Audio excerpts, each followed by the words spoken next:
সদৌ অসম ছাত্ৰ সন্থাৰ প্ৰাক্তন সভাপতি দীপাংকৰ নাথ ডাঙৰীয়াই আজি বিজেপি দলত যোগদান কৰিছে।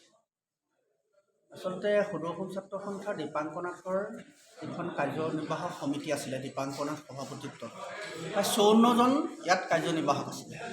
54জনৰ মাত্ৰ 2জন ৰাজনৈতিক দলত এতিয়া যোগদান কৰিছে বিজেপি দলত। বাকী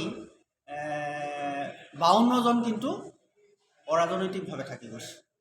গতিকে সদৌ অসম ছাত্ৰ সন্থাৰ কৰাৰ পাছত সকলোৱে ৰাজনীতি নকৰে সেই কথাটো কিন্তু জনা প্ৰয়োজন। সদৌ অসম ছাত্ৰ সন্থা কৰাৰ পিছত বিভিন্নজন অসমৰ বিভিন্ন ক্ষেত্ৰত হয়, কোনোবা কলেজৰ অধ্যাপক, কোনোবা শিক্ষক, কোনোবা ব্যৱসায়ী, কোনোবা অন্যান্য চাকৰিয়াল, কোনোবা ৰাজনীতিবিদ, বিভিন্নজন বিভিন্ন ক্ষেত্ৰত আছে। গতিকে সদৌ অসম ছাত্ৰ সন্থাৰ প্ৰাক্তন সতীৰ্থ হ'লে ৰাজনীতি কৰিব সেই কথা শুদ্ধ নহয়, আৰু সকলো যে ৰাজনীতি কৰে সেই কথা শুদ্ধ নহয়। মাত্ৰ 2% সদৌ অসম ছাত্ৰ সন্থাৰ 2% সদস্যহে ৰাজনীতিত দলত অংশগ্ৰহণ কৰিছে। দীপাংকৰ নাথক সেই 2%ৰ ভিতৰতে ৰাজনীতি যোগদান কৰিছে। তেখেতৰ ব্যক্তিগত কথা তাত মই একো ক'বলৈ নাযাওঁ, কিন্তু সদৌ অসম ছাত্ৰ সন্থা মানেই পৰৱৰ্তী সময়ত ৰাজনৈতিক দলত অংশগ্ৰহণ কৰিব সেই কথাটো নিশ্চিতভাৱে শুদ্ধ নহয়।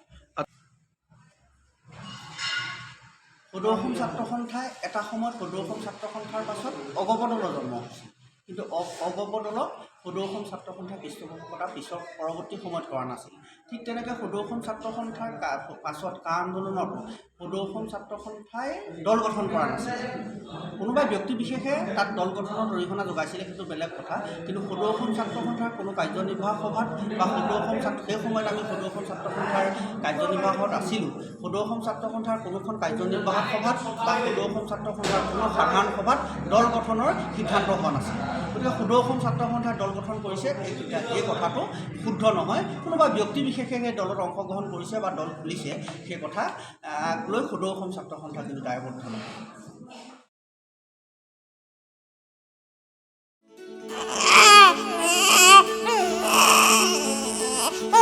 অভিনন্দন, আপোনাৰ এজনী ছোৱালী জন্ম হৈছে।